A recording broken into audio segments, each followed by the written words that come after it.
Okay. Hello guys, hello hello hello. Okay.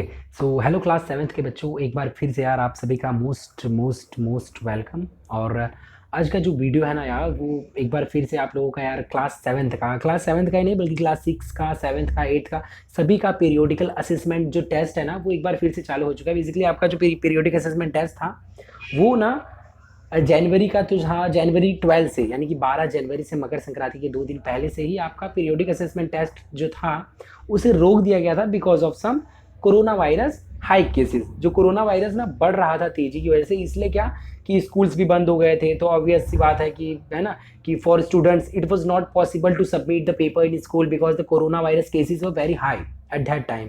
तो but अभी जो है केसेस थोड़े से कम हो चुके हैं and again they have rescheduled. ठीक है, एज पर द सेम जो आपका शेड्यूल था, टाइम टेबल था, उसी की तरह सेम है। और फिर से एक बार वो लोगों ने आपके पीरियोडिक ऐसे, वो लोगों मतलब कोई वो भगवान नहीं, मतलब जीएसईबी, गुजरात स्टेट बोर्ड जो है आपके जो एग्जाम्स वगैरह कंडक्ट करती है, वो लोगों ने फिर से आप लोगों का पीरियोडिक असेसमेंट टेस्ट चालू कर दिया क्लास सिक्स सेवन एट का। और आज के इस वीडियो में हम देखेंगे क्लास सेवन्थ का जो मैथमेटिक्स का, ठीक है, 18 तारीख का, यानी कि सर कल का जो पेपर है मैं तुम्हें आज ही प्रोवाइड कर दे रहा हूँ। कल का तुम्हारा पेपर है 18 तारीख को, 18 फरवरी 2022, स्टैंडर्ड 7। टाइम जो आपको स्कूल में मिलेगा दैट इज अ 1 आवर। और ये सभी का एग्जाम जो है वो स्कूल में ही होगा, तो सब लोग यहाँ से ही तैयार कर ले और यहीं से फटाफट समझ ले। ठीक है, आपका ये मैथमेटिक्स का पेपर है फॉर इंग्लिश मीडियम स्टूडेंट। चलो तो चालू करेंगे विदाउट वेस्टिंग टाइम। ठीक है, हम यहाँ पे चालू करेंगे। क्वेश्चन 1 है अपने पास सबसे पहले यहाँ पे। ठीक है, तो क्वेश्चन 1 चालू करेंगे। और जो बच्चे यहाँ पे भी नए देख रहे हैं तो प्लीज यार मैं उनसे ये कहना चाहूंगा कि अगर आप चैनल पे नए हो, if you are new on the channel then please subscribe the channel as well as click the bell icon so that you don't miss any of our single video. तो देखो गाइस, बहुत सारे बच्चे क्या करते हैं ना, they don't subscribe the channel and whenever I upload the video so they don't get the notification and after that they message me on WhatsApp, Instagram, मेरे दूसरे जो सोशल मीडिया के लिंक्स है ना, वहां पे मेरे को वो क्या करते हैं कि सर ये पेपर दे दो ना सर, इसका लिंक भेज दो ना सर, हमको नहीं पता है कहाँ पे है सर। तो देखो ये सब आपको अगर इश्यूज ना आया तो आप सिंपली क्या करो, बेल आइकन को क्लिक कर देना। इससे क्या होगा, जो मैं वीडियोस अपलोड करूंगा वो आपको डायरेक्टली आपके मोबाइल पे ना एक नोटिफिकेशन मैसेज टाइप आपको मिल जाएगा कि हाँ भैया एग्जाम एमर्स के जो सर है ना just uploaded the video so go and watch now, आपको ऐसा मैसेज आएगा तो आप देख सकते हो। तो फटाफट चैनल को सब्सक्राइब करना मेरे दोस्त। ठीक है, सब्सक्राइब का मतलब ये नहीं है कि आपने सब्सक्राइब किया, subscribe means you have made friendship with me, आपने मेरे साथ दोस्ती कर ली। तो फटाफट सब्सक्राइब करो और हम चालू करेंगे। फर्स्ट को सर ज़्यादा नहीं आपको तंग करेंगे, अदरवाइज आप बोलोगे कि यार दिमाग खराब कर रहे हैं सर, मतलब सर को एक पंच मार दे क्या। नहीं, पंच नहीं मारना है। Basically I am your teacher, गुरुदेव भव गुरु, है ना। चलो क्वेश्चन 1 की बात करते हैं। A wire, a wire is bent, देखो यहाँ पे a wire is bent into the shape of a square having a side 10 centimetre. एक वायर को ये लोग ने क्या किया भाई, एक वायर है, इस वायर को ऐसे बेंड करके स्क्वायर के शेप में ये लोग ने बना दिया। और स्क्वायर का जो एक साइड है दैट इज अ 10 सेंटीमीटर, तो सभी का 10 होगा ना, ऑब्वियस सी बात है कि स्क्वायर मतलब ही क्या होता है कि सारे side same, all the sides of the square are same, this is the property of the square and you all know that because you in 7th class. चलो ठीक है, यहाँ तक तो सर अपने को पता है। Based on this data answer the following question. अब इस डेटा जो आपको यहाँ पे दिया गया है, ये नीचे जो 4 क्वेश्चन दिया गया ना, ये 4 क्वेश्चन, इस डेटा पर से आप क्या करो, ये चारों क्वेश्चन के आंसर द क्वेश्चन दीजिए। चलो तो सबसे पहला जो है आपको ये बोला गया है what will be the length, what will be the total length of this wire. इस वायर का टोटल लेंथ क्या होगा भैया, आपको ये ना यहाँ पे बताना है। तो टोटल लेंथ क्या होगा भाई, टोटल लेंथ क्या होगा, एक स्क्वायर है, टोटल लेंथ क्या होगा, स्क्वायर का पेरीमीटर, पेरीमीटर आप फाइंड करो। तो आप लिखो सबसे पहले, देखो इस बार मैं डायरेक्टली आपको आंसर नहीं बताऊंगा, आपको एक्सप्लेन करूंगा और आपको खुद से लिखना होगा।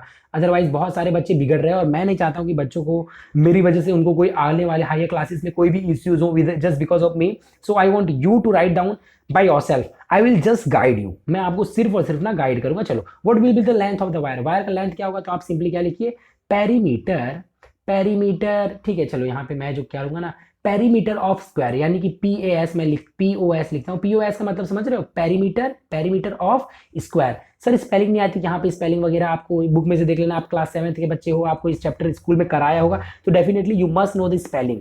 ठीक है, पेरीमीटर ऑफ स्क्वायर का जो फॉर्मूला है दैट इज 4 × L, यानी कि उस सारी बाउंड्रीज को आप क्या कर दो, प्लस कर दो, यानी कि 10 + 10 + 4 बाउंड्री है, 1 2 3 4, तो कितना हो जाएगा, 10 + 10 + 10 40 हो जाएगा। मतलब 4 और L, एक लेंथ कितना है इसका, लेंथ एक तरफ का लेंथ कितना है 10, तो 4 × ये 4, ये यहाँ पे बीच में कुछ भी नहीं है ना, यहाँ पे इसका मतलब होता है मल्टीप्लाई कर रहा है ना। बहुत सारे बच्चे ये कंफ्यूज करते हैं कि सर कौन सा ऑपरेशन यूज किया जाए, प्लस माइनस डिवाइड मल्टीप्लाई।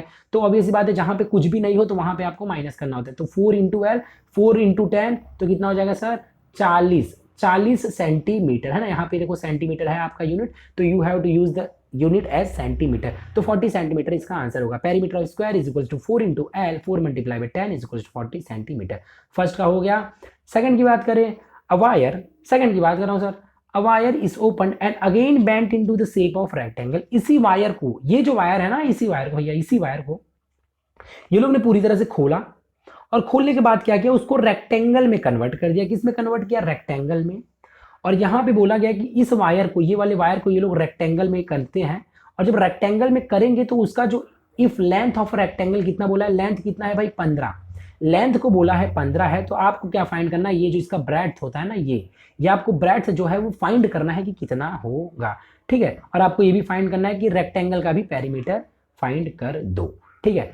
तो रेक्टेंगल का पेरीमीटर फाइंड करना है, रेक्टेंगल का ब्रेड्थ भी आपको फाइंड करना है। तो it's a very simple guys, बहुत सिंपल है। कैसे सिंपल है मैं आपको समझा देता हूँ। पहले देखो, रेक्टेंगल का जो पेरीमीटर होगा वो सेम होगा स्क्वायर की तरह ही, क्योंकि ये क्वेश्चन 1 है और इसी क्वेश्चन 1 पर से ये पूरे चारों को आपको आंसर देना है।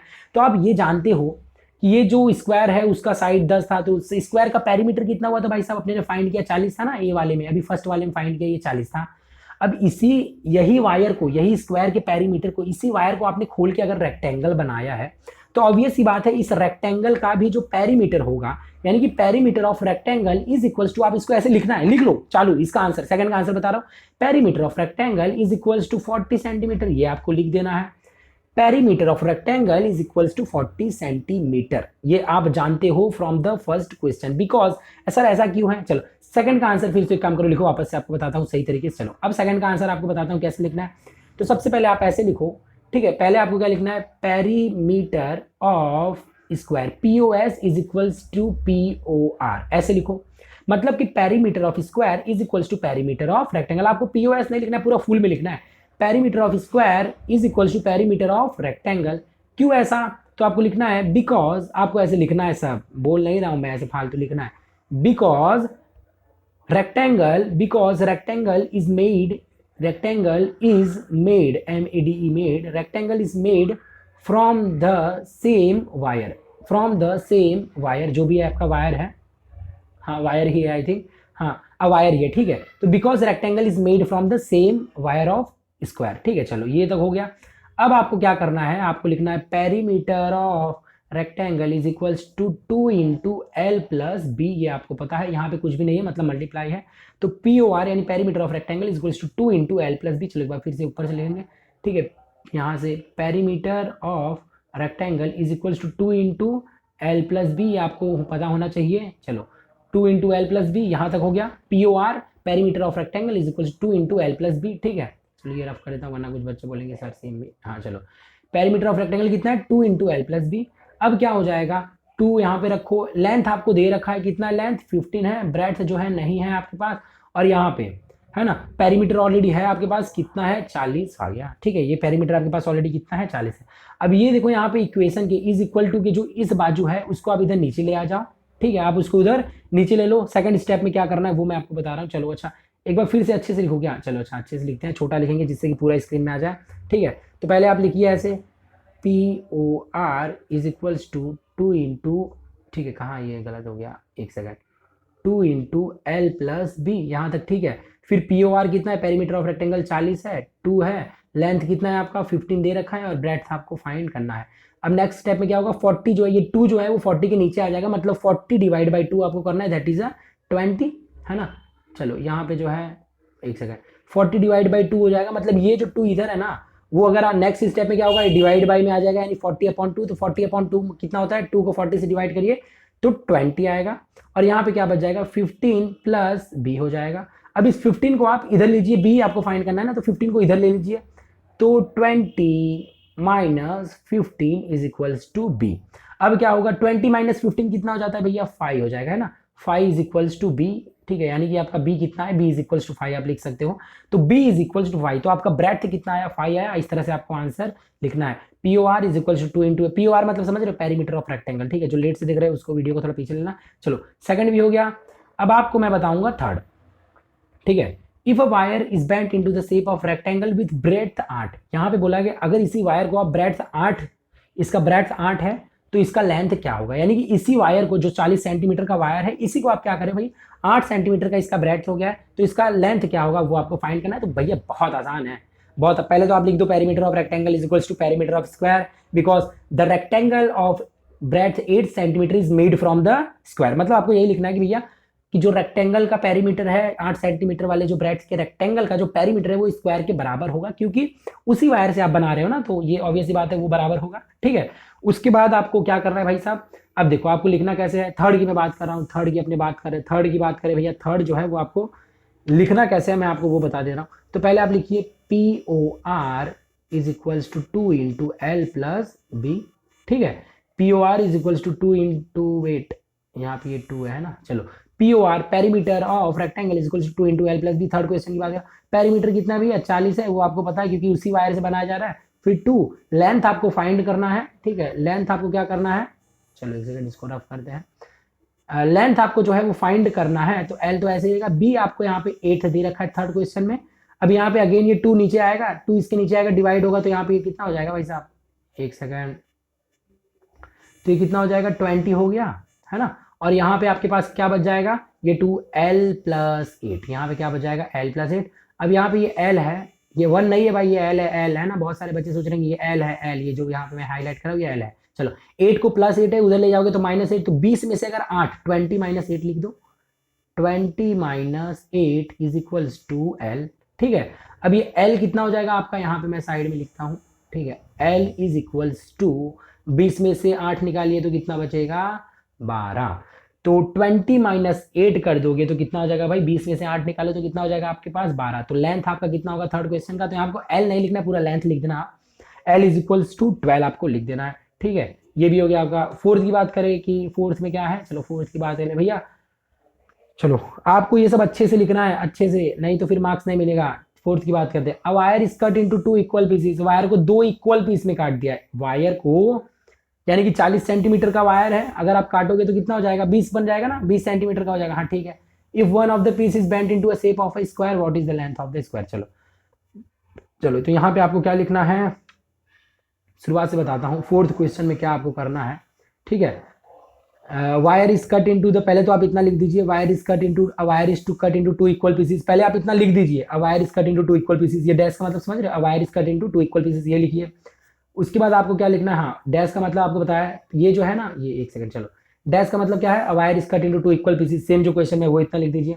फिर आपको क्या करना है, देयरफॉर, ठीक है, देयरफॉर, ठीक है, मतलब वायर को 2 इक्वल पीस में काट दिया है, तो देयरफॉर पेरीमीटर, ठीक है, देयरफॉर लेंथ ऑफ वायर आप लिख दो, पेरीमीटर नहीं। चलो वापस से फोर्थ का देख लेते हैं, फोर्थ का पहले तो सेम लिख दीजिए, फिर आप लिखिए देयरफॉर लेंथ ऑफ वायर, ये लेंथ, एक सेकंड है ना गाइस, एक सेकंड एक सेकंड, चलो ये तो आपको क्या लिखना है, ये wire is cut into 2 pieces, तो length of wire, L O W का मतलब क्या होगा, length of wire is equals to 40 divide by 2 which is equals to 20 centimetre. समझ पड़ा कि मैंने क्या बोला, length of wire, L O W का मतलब क्या होगा आपको पूरा लिखना है, length of wire is equals to 40 upon 2 which is equals to, जो कि किसके बराबर होगा 20, ठीक है, जो कि किसके बराबर होगा 20 सेंटीमीटर, ठीक है भैया, क्योंकि वायर को आप 2 इक्वल पीसेस में काट रहे हो, 40 का है तो उसका 2 हिस्सा करोगे तो 20 सेंटीमीटर हो जाएगा, ठीक है। चलो अब वायर को क्या किया जा रहा है, सो आपको अगेन क्या लिखना है, one piece of the wire is bent into a shape of a square. आप ऐसे लिखो, देखो कभी भी वर्ड प्रॉब्लम होता है तो उसके अंदर जो ना क्वेश्चन में दिया है वो आप लिखो तो आपको मार्क्स अच्छा मिलता है। तो आपको क्या लिखना है समझ पड़ा, ये one of the piece of wire is bent into a shape of a square, ठीक है। तो ये आपको लिखना है, ये आपको कहाँ लिखना है भैया, यहाँ पे लिख देना। अब ये लिखने के बाद है ना, ये लिखने के बाद मतलब ये अंडरलाइन वाला जो यहाँ पे मैंने बताया था फोर्थ क्वेश्चन में, अब ये लिखने के बाद आपको क्या करना है, अब जो है आपको ये बताना है, आपको लेंथ फाइंड करना है, तो आपको बताना है पेरीमीटर, ठीक है, ये एक सेकंड मैं पूरा कहाँ लिख रहा हूँ, ठीक है, पेरीमीटर ऑफ POS लिखना है इज इक्वल्स टू 4L, ये आपको पता है भाई, पेरीमीटर ऑफ स्क्वायर का जो फॉर्मूला है POS यानी पेरीमीटर ऑफ स्क्वायर, आपको फुल लिखना है, देखो बार बार बोल रहा हूँ आपको फुल लिखना है, perimeter of square is equals to 4L। अब पेरीमीटर ऑफ स्क्वायर क्या होगा भाई, पेरीमीटर आपको पता है 20 है, पेरीमीटर कितना है 20 ही है ना, तो 20 इज इक्वल्स टू 4L। आपको ये भी पता है कि भाई 20 जो है वो किसके बराबर है, 20 इज इक्वल्स टू किसके बराबर है ना, ये यहाँ पे 20 इज इक्वल्स टू 4L है ना, ये आपको पता है। क्योंकि पेरीमीटर अब 20 हो चुका है, आपने वायर को आधा काट दिया, तो 20 इज इक्वल्स टू 4 है। अब 4 को क्या करिए आप, 4 को आपको क्या करना है, चलो यहाँ पे बताता हूँ। अब 4 को आप क्या करिए, डिवाइड में आ जाएगा, तो 20/4 इज इक्वल्स टू एल। 4 के डबल में 20 कब आता है भैया, 5 जा आता है, तो यहाँ पे L इज इक्वल्स टू आपका आंसर क्या होगा, 5। L is equals to answer क्या होगा, 5 होगा। तो इस तरह से आपको पूरा लिखना है। सबसे पहले यहाँ पे लिखिए a wire is cut into 2 equal pieces, जो कि क्वेश्चन में ये फोर्थ में। फिर length of wire is equals to 40/2 is equals to 20 centimetre. फिर आप क्या लिखिए, ये जो है वन ऑफ द पीसेस है ना, ये वाला जो यहाँ पे दिख रहा है, ये रहा, वन ऑफ द पीस और is bent into a shape of A square, ये लिखिए यहाँ पे। और उसके बाद क्या करना है, perimeter of square is equals to 4 into length. फिर पेरीमीटर कितना है भाई, 20 है, तो 20 is equals to 4 into L. फिर बाद में ये 4 डिवाइड में आएगा, तो 20/4 कितना हो गया, ये 4 डिवाइड में आ गया, तो यहाँ पे 20/4 इज इक्वल्स टू एल। फिर कटेगा तो एल इज इक्वल्स टू क्या हो जाएगा, 4 के टेबल में 20 के बाद है 5। तो ये आपका इस तरह से आंसर होगा। ठीक है, चलो अब बात करेंगे क्वेश्चन 2 की। ठीक है, बात कर लेते हैं क्वेश्चन 2 की, बात करेंगे भाई साहब। चलो क्वेश्चन 2 में क्या है, find the area of a चलो find the area of a circle whose diameter is 1.4। आपको फाइंड क्या करना है, एक सर्कल का एरिया फाइंड करना है जिसका कि डायमीटर कितना है, 1.4 है। क्वेश्चन 2 का 1 की बात करेंगे। चलो तो सबसे पहले क्वेश्चन 2 के 1 की बात कर लेते हैं। ठीक है, चलो डायमीटर, तो सबसे पहले आप क्या करो, ठीक है, एरिया आपको फाइंड करना है। क्वेश्चन 2 के 1 की मैं बात कर रहा हूँ। चलो तो डायमीटर कितना है भाई, 1.4 है। डायमीटर कितना है, 1.4। तो डायमीटर ऑफ, ठीक है, डायमीटर ऑफ DOC में लिखूंगा, आपको समझना होगा, डायमीटर ऑफ सर्कल। ठीक है, फर्स्ट की बात कर रहा हूँ, तो diameter DOC, diameter of circle, DOC का मतलब क्या, डायमीटर ऑफ सर्कल कितना है, 1.4। 1 पॉइंट कितना है भाई, 4 है ना, 1 पॉइंट कितना है, 4 है। ठीक है, तो इसका रेडियस कितना होगा, रेडियस, तो रेडियस, ठीक है, मतलब चलो अच्छा ठीक है, अपने पास पाई 2πr जो होता है, तो अपने 2πd से चलाएंगे। ठीक है, डायमीटर ऑफ सर्कल कितना है आपके पास, 1.4 है। और एरिया ऑफ सर्कल का फॉर्मूला क्या है भैया, एरिया ऑफ सर्कल का फॉर्मूला क्या है, एक सेकेंड एक सेकेंड, ठीक है, अरे यार मिट गया पूरा, चलो कोई बात नहीं, वापस लिख देते हैं। तो DOC आपको दे रखा है भैया 1.4, DOC आपको 1.4 दे रखा है, यानी कि डायमीटर ऑफ जो सर्कल है वो 1.4 दे रखा है। और आपको पता है एरिया AOC यानी एरिया ऑफ सर्कल कितना होता है आपका, पाई डी, ये एक और फॉर्मूला होता है जो आपको डायमीटर दिया होता है, पाई और डी। पाई की वैल्यू क्या है, 22/7। डायमीटर आपके पास कितना है, 1.4, जिसका कि मतलब ये भी होता है 14/10। ठीक है, 22/7 ये पाई का है, और डी का क्या है 1.4, मतलब कि 14, ये पॉइंट को हटाओगे तो 10 नीचे आ जाएगा, 14/7 से कट जाएगा 14, तो 7 2 जा, ठीक है, 2 जा हो गया। फिर आप क्या करिए, 22 को 2 से मल्टीप्लाई करिए। चलो मैं यहाँ पे बाकी लिखता हूँ, बाकी जो है यहाँ पे लिख रहा हूँ। 22 को 2 से मल्टीप्लाई करोगे तो 44 हो जाएगा, नीचे क्या है 10। अब इसको आप सिंपली लिख सकते हो 4.4, ठीक है, 4.4। तो आंसर क्या होगा, 4.4 सेंटीमीटर, सॉरी मीटर स्क्वायर में आएगा, क्योंकि यहाँ पे आपका यूनिट जो है मीटर है, तो ये क्या आएगा 4.4 मीटर स्क्वायर। ठीक है, इस तरह से आपको आंसर करना है। चलो अब क्वेश्चन 2 का सेकंड जो है वो काफ़ी लंबा है, तो मैंने यहीं पे कर दिया है, वरना यहाँ पे तो स्पेस स्क्रीन पे हो नहीं पाता, तो मैंने आपको अच्छे से यहीं पे बता दिया है। चलो ये जो है आप फटाफट इसका स्क्रीनशॉट ले लीजिए, फटाफट आप इसका स्क्रीनशॉट ले लीजिए, मैंने यहीं पे आपको दे दिया। नहीं आ रहा है तो ये थोड़ा सा जूम कर दे रहा हूँ, ये देखो क्वेश्चन 2 का हाफ इतना है, ठीक है, ये आधा है, ये रहा आधा इतना है। फिर उसके बाद आपको ये रहा यहाँ से एरिया ऑफ सर्कल। अच्छा सर आपने ये क्यों बाकी रखा है, 44/14 आपको मल्टीप्लाई करके आंसर यहाँ पे लिखना है, ठीक है, भूल मत जाना, 44/14 मल्टीप्लाई करके आंसर यहाँ पे लिखना है। चलो स्मॉल कर देते हैं इसको, अब आगे के क्वेश्चन को सॉल्व करेंगे। चलो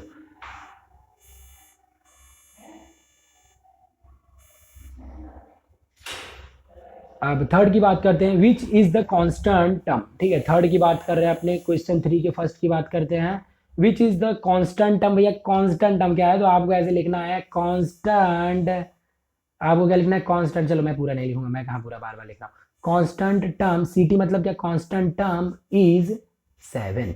कांस्टेंट टर्म क्या है 7, यानी कि 7 के पास कोई भी ABCD नहीं है, वेरिएबल नहीं है, तो constant CT is 7, constant term is 7। चलो फर्स्ट हो गया। Write down the term except constant term, यानी कि कांस्टेंट टर्म के अलावा जितने भी टर्म्स है आपको लिखने हैं।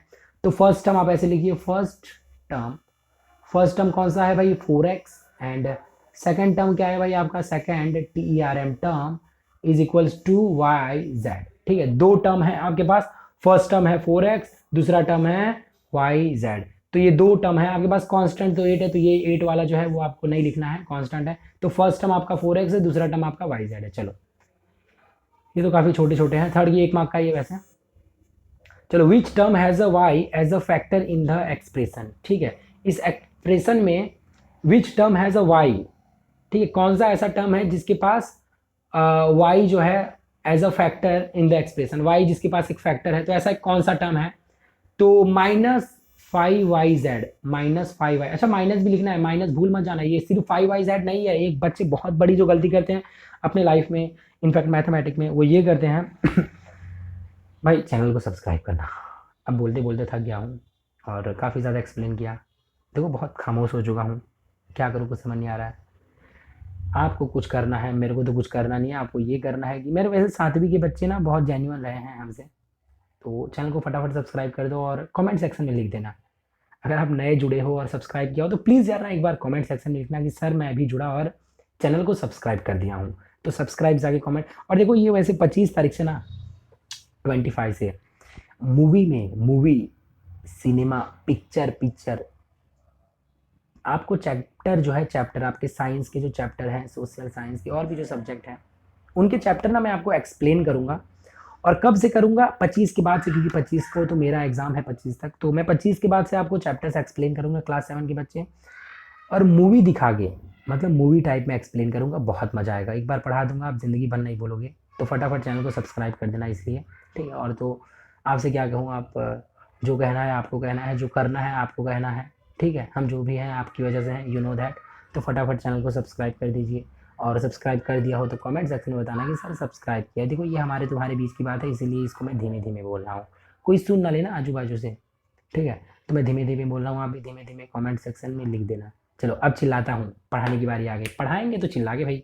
चलो तो यहाँ पे जो है y जो है किसका फैक्टर है? तो -5yz का फैक्टर है, ठीक है। तो y आपको ऐसे लिखना है, y is the factor of expression -5yz। Always बात है, सिंपल है। चलो तो y is the factor of term, -5yz। चलो फोर्थ की बात करते हैं। Classify the following pair of terms as like और अनलाइक टर्म, ठीक है। लाइक टर्म और अनलाइक टर्म में आपको क्या करना है? क्लासीफाई करना है ये पेयर्स को, ठीक है। Classify the following pairs of term as like term और अनलाइक टर्म।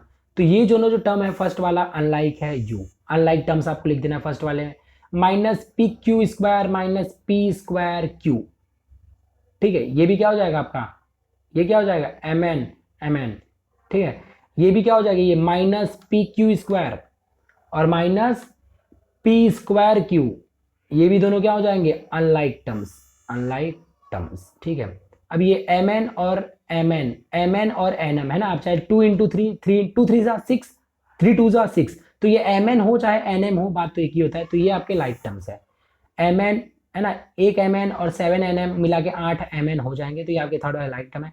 a एक बार है, b² 2 बार है, और यहाँ पे भी आप अगर देखो तो a एक बार है, b 2 बार है। माइनस प्लस से कोई फर्क नहीं पड़ता, नंबर आ जाए तो कोई फर्क नहीं पड़ता, बट ये भी आपका क्या होगा? लाइक टर्म्स होगा। तो ये आपको क्लासीफाई करना है, तो जी आपको जोड़ी दिए गए हैं पेयर्स, क्या वो लाइक है कि अनलाइक है? तो ऊपर के 2 अनलाइक है, 3 और 4 लाइक है। चलो अच्छा, डू एज डायरेक्टेड आपको करना है, फाइंड द वैल्यू ऑफ, अच्छा ये वाला करना है। चलो फोर्थ की बात कर लेते हैं भैया, फोर्थ। चलो find the value of 5a² - 5a+2, ए की वैल्यू क्या रखनी है आपको? -2। तो कुछ नहीं करना, पहले आप इसको सेम लिखो, उसके बाद क्या करो, 5 ए के जगह क्या रख दो? -2 का होल स्क्वायर, फिर -5, फिर ए के जगह क्या रख दो? -2 रख दो, फिर क्या रख दो? +2। अब ये 5 -2 का होल स्क्वायर क्या होगा? 5, ठीक है, एक सेकेंड, 5 और -2 का होल स्क्वायर क्या होगा? यानी -2 multiply by -2 minus minus plus, तो क्या हो जाएगा? 2 × 2 = 4, यानी कि 4 हो जाएगा। फिर यहाँ पे माइनस और ये माइनस, 5 × 2 = 10 और माइनस माइनस क्या हो जाएगा यहाँ पे? प्लस, ये माइनस और ये माइनस प्लस हो गया, और 5 × 2 = 10, फिर ये यहाँ पे क्या है? +2, और ये पहले आप इसको मल्टीप्लाई करो, 5 × 4 = 20, 5 चौका 20 होता है ना, हाँ 20, फिर +10, फिर +2, तो 20 + 10 कितना होगा? मेरे को नहीं पता। +2 कितना होगा? मेरे को नहीं पता। तो 20 आपको करना क्या है? 20 + 2, यहाँ पे सर = साइन लगाते जाना। चलो तो 20 + 2, 20 + 10 + 2, तो यह फटाफट ना कमेंट सेक्शन में 20 प्लस 10 प्लस 2 कितना होगा? मैं देखता हूँ कई सारे 7वीं के बच्चे हैं ना जिनको प्लस भी नहीं आता है, तो मैं तो होप करता हूँ आपको आता होगा। तो 20 प्लस 10 प्लस 2, आप फटाफट मेरे को कमेंट सेक्शन में बताइए कि सर कितना होगा। 20 प्लस 10 प्लस 2, चलो ये हो गया सम। सेकंड की बात कर लेते हैं, ए स्क्वायर माइनस टू ए प्लस बी स्क्वायर, जहाँ पे ए की जगह 2 रखना है और बी की जगह आपको क्या रखना है, बी की जगह आपको 3 रखना है। चलो तो ए स्क्वायर माइ चलो क्वेश्चन में क्या होगा, सबसे पहले तो आप आंसर जब लिखोगे, ठीक है, क्वेश्चन 4 का सेकंड का जब आप आंसर लिखोगे तो सबसे पहले क्या करिए, इसको लिख लीजिए, A square minus two A B plus B square is equals to, A की जगह क्या रखना है आपको, 2 का होल स्क्वायर माइनस, ठीक है, माइनस, फिर माइनस क्या करना है आपको, 2 है और ए की जगह क्या रखना है 2 और बी की जगह क्या रखना है 3, फिर क्या है प्लस 3 का होल, अच्छा एक सेकंड ये पूरा नहीं आ पाया, चलो पहले तो आप ये पूरा लिख दो, ठीक है। उसके बाद आपको क्या करना है, ए का स्क्वायर मतलब कि यहाँ पे ए और स्क्वायर, ए के जगह पे आपको क्या रखना है 2, फिर माइनस 2, ए के जगह पे आपको 2 और बी के जगह पे यहाँ पे, बी के जगह पे क्या रखना है आपको यहाँ पे समझ आ रहा है ना, बी की जगह पे आपको क्या रखना है 3, फिर क्या है प्लस और 3 का बी स्क्वायर है ना, यानी बी स्क्वायर मतलब 3 का होल स्क्वायर, 2 का होल स्क्वायर क्या होगा भाई साहब, 2 2 जा 4 है ना, ए के जगह पे आपको 2 लेना है, 2 2 जा 4, फिर ये रहा ये 2 मल्टीप्लाई बाई 2 मल्टीप्लाई बाई 3, 2 2 जा 4, 4 3 जा 12, ठीक है, तो माइनस क्या होगा 12 और यहाँ पे प्लस और यहाँ पे 3 3 जा 3 स्क्वायर का मतलब क्या होता है 3 मल्टीप्लाई बाई 3, 2 जा नहीं करना, ये 3 2 जा 6, 3 स्क्वायर है, 3 स्क्वायर का मतलब होता है 3 मल्टीप्लाई बाई 3 और 3 3 जा 9। अब यहाँ पे आप सबसे पहले किसको करोगे, इसको या इसको, तो सबसे पहले आप इसको करोगे क्योंकि प्लस पहले आता है ना, डिवास डिवीजन मल्टीप्लिकेशन एडिशन सब्ट्रैक्शन, तो ये माइनस प्लस क्या होगा, माइनस प्लस कभी क्या होता है माइनस ही होता है, तो 12 में से 9 को निकालिए तो कितना आएगा 3, पर साइन किसका होगा, दिक्कत ये आती है, तो साइन जो बड़ा है ना, यहाँ पे बड़ा कौन है भाई 12, और 12 का साइन क्या है माइनस है ना, साइन साइन हरदम आगे होता है, और 9 का साइन क्या है प्लस है, तो 12 का साइन माइनस है, तो यहाँ पे माइनस बड़ा था, 12 में से 9 निकाल दिया, प्लस माइनस का था माइनस, तो 12 में से 9 निकाला 3, और 12 का साइन माइनस है इसलिए माइनस हो जाएगा यहाँ पे, क्योंकि साइन साइन किसका बड़ा था 12 का, यानी कि बड़े नंबर का साइन आपको हरदम लिखना होता है। तो 4 minus 3 that is equals to 1, तो आपका आंसर ऐसे 1 आएगा, यहाँ पे इक्वल टू की साइन आप रखते जाना, तो 4 minus 3 that is equals to 1 आपको इस तरह से सॉल्व करना है। चलो अब जो है देख लेते हैं, चलो x के जगह पे आपको क्या रखना है भाई -2, तो आपको वैल्यू बताना है भाई कि x प्लस 2 का वैल्यू क्या होगा, आपको x के जगह क्या रखना है -2, तो यहाँ पे आप x की जगह पर -2 रखते हो, ठीक है, आपके पास देखो कुछ ऐसा है, x प्लस 2 है और ये x की जगह आपको क्या रखना है -2, तो -2 मैंने रख दिया और +2, -2 प्लस 2 क्या हो जाता है हरदम कैंसिल 0, तो ये आंसर क्या आएगा, ये आपका आंसर आ जाएगा 0, ठीक है, तो ये इस तरह से करना है, ये इज इक्वल टू यहाँ पे रखते जाना है। चलो हो गया। अब फिफ्थ का जो ये है ना, फिफ्थ का, अच्छा ये कितने मार्क का है, 3 मार्क का, एक 2 मार्क का, चलो तो 3 मार्क वाला तो काफ़ी बड़ा है, तो मैंने यहाँ पे किया हुआ है, तो आप डायरेक्टली आपको बता देता हूँ, तो आप स्क्रीनशॉट ले लीजिए। चलो ये रहा, फटाफट इसका स्क्रीनशॉट ले लीजिए, मैं थोड़ा मेडिटेट कर लेता हूँ, आप फटाफट इसका स्क्रीनशॉट ले लीजिए। चलो ढिंचक ढिंचक, सब्सक्राइब करना ना भूलना, लाइक मत करना, क्या लाइक कर देना। अच्छा जो बच्चे सब्सक्राइब किया यार ना बताना, यार मैं थक गया हूँ, बोलते बोलते थक गया हूँ, सब्सक्राइब कर दो, लाइक कर दो, कुछ बच्चे नहीं समझते हैं, कुछ बच्चे बहुत स्मार्ट होते हैं, तो दे अंडरस्टैंड कि भाई सब्सक्राइब मैं मेरे बेनिफिट के लिए करूँगा, सर के लिए थोड़ी ना करूँगा, तो वो कर देते हैं। बट कुछ बच्चे ऐसे होते हैं ना, बड़े सादे दिमाग के होते हैं, सस्पिशियस माइंड होता है उनका, सस्पिशियस, वो सोचते हैं कि सब्सक्राइब करूँगा तो मेरे को क्या फ़ायदा होगा, ये फ़ायदा वायदा छोड़ो, तुम्हारा ही फ़ायदा होएगा, ठीक है, फटाफट सब्सक्राइब कर देना, है ना बेटा। चलो आगे बढ़ेगा, हाँ बढ़े, ठीक है, जादू जादू आया, जादू जादू जादू हो आजा, आजा। चलो तो ये वाला कर लेते हैं, काफ़ी आसान है, सेकंड का वो तो मैंने आपको बता दिया। चलो पहले तो आप क्वेश्चन को सेम लिख लो, तो 5 है 2 3, देखो पावर के ऊपर पावर, पावर के ऊपर पावर, पावर के ऊपर पावर, पावर के ऊपर पावर, तो मल्टीप्लाई मल्टीप्लाई मल्टीप्लाई, सुन लो, तो 5 और यहाँ पे रेस टू क्या हो जाएगा 2 3 जा 6, पावर के ऊपर पावर तो मल्टीप्लाई, पावर और पावर जुड़ते हैं तो क्या होता है भाई मल्टीप्लाई हो जाता है ना, दो पावर अगर मिल गए तो मल्टीप्लाई, तो 2 3 जा 6, और डिवाइड है तो ऐसे डिवाइड रखिए, और 5 रेस टू 2 इंटू 2 तो 2 2 जा 4। अब चलो डिवाइड है तो आप जानते हो कि जब आपका बेस यानी कि 5 5 सेम है, बेस सेम है और पावर जो है वो अलग अलग है, तो और पावर जो है अलग अलग है, और इन केस ऑफ डिवीजन हरदम क्या होता है माइनस, तो 5 रेस टू 6 माइनस 4 है ना, ये एक्स पावर एक ही बार, बेस एक ही बार लिखो, ये इक्वल टू का साइन है, कोई ये मत बोलना ये क्या है, 5 इंटू 6 माइनस 4 और क्या हो जाएगा 5 रेस टू 2, और 5 रेस टू 2 क्या होता है भैया 5 5 जा 25, तो आंसर क्या है आपका 25। चलो ये हो गया। पेपर आपका यहीं पे पूरा होता है। फटाफट का इस चैनल को सब्सक्राइब करना प्लीज़ प्लीज़ प्लीज़, अपने दोस्तों को शेयर करना प्लीज़ प्लीज़ प्लीज़, और इसको ना शेयर भी करना, लाइक भी करना, सब्सक्राइब करना, सब कुछ करना है प्लीज़ प्लीज़ प्लीज़। और 7वीं के बच्चों वैसे ही काफ़ी ज़्यादा बॉन्डिंग हमारी अच्छी रही है। और और क्या और क्या, और जो भी है आप कमेंट सेक्शन में बताना कि कैसा, मज़ा आया कि नहीं मज़ा आया, क्या कैसा लग रहा है आपको, कुछ समझ आया कि नहीं समझ आया, पहले तो ये बता देना। चलो ओके बाय बाय, मिलेंगे नेक्स्ट वीडियो के अंदर, नेक्स्ट पीरियोडिक टेस्ट के अंदर।